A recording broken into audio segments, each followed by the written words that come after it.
What's going on, guys? We're in the office today, and today we're going to do things a little bit differently. So this isn't going to be a try this at home or do this exercise or some dry biomechanics. This is going to be more about like intent and philosophy of training. So more specifically, the mind-muscle connection. So with prevailing research on time under tension, the benefits of increased frequency of training, showing benefits to hypertrophy, people are reporting back with a better mind-muscle connection. But there's a big problem I see with this, or is sort of employing this idea into your training, and that's that they sort of have it backwards.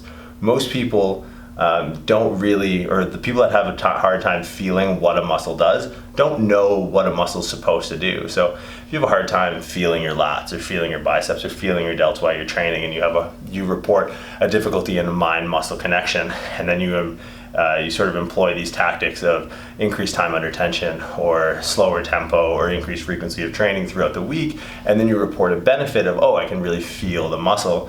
What you're really reporting is a sensory feedback. So under enough stress and within the right parameters, yeah, you're gonna feel the muscle work if you're training it more frequently or under a longer period of time, but you're leading with a sensory feedback, right? So if we look here, the bicep for a classic example. So if you have a hard time feeling your biceps, it's rare, but it happens, and then you just train them 3-4 times a week, or you do long time under tension, eventually if you're just flexing the elbow, yeah, you're going to be able to report a better connection with the bicep, a better feeling. But what you're doing is you're reporting on a sensory input. So through the dorsal part of the spinal column up into the postventral gyrus, you're going to feel the muscle and then perpetuate a motor output that just regenerates or puts on repeat the pattern that you're doing to feel the muscle. So if you just go straight elbow flexion, yeah, eventually you'll feel it, enough time under tension, enough frequency.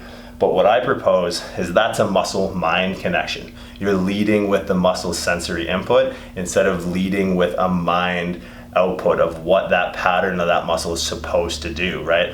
So biceps, we'll stick with the example. So if you lead with the intent of the bicep, knowing that it's, yes, it is a flexor of the elbow, but also a secondary flexor of the shoulder and supinator of the wrist, then that paired with time under tension, increased frequency, slower tempo, then you're gonna get a feel for the way the muscle should actually work, dictated by the mind, by your brain, saying, okay, these are the actions of the muscle. Let's go through those actions of resistance and then report back how that feels and then perpetuate that feeling. So the mind-muscle connection starts up here. Pick up a book, Google search, see what actual actions of a muscle can do. So another example, the lateral deltoid. People have a hard time feeling the delts, feeling lateral raises, getting like those cannonball shoulders. And a lot of times they just don't know what the delt does or how the delt works. Everyone knows it's an abductor of the shoulder. It's not the only abductor of the shoulder. Supraspinatus will take it the first 30 degrees, and then your traps will sort of take over after 90 degrees.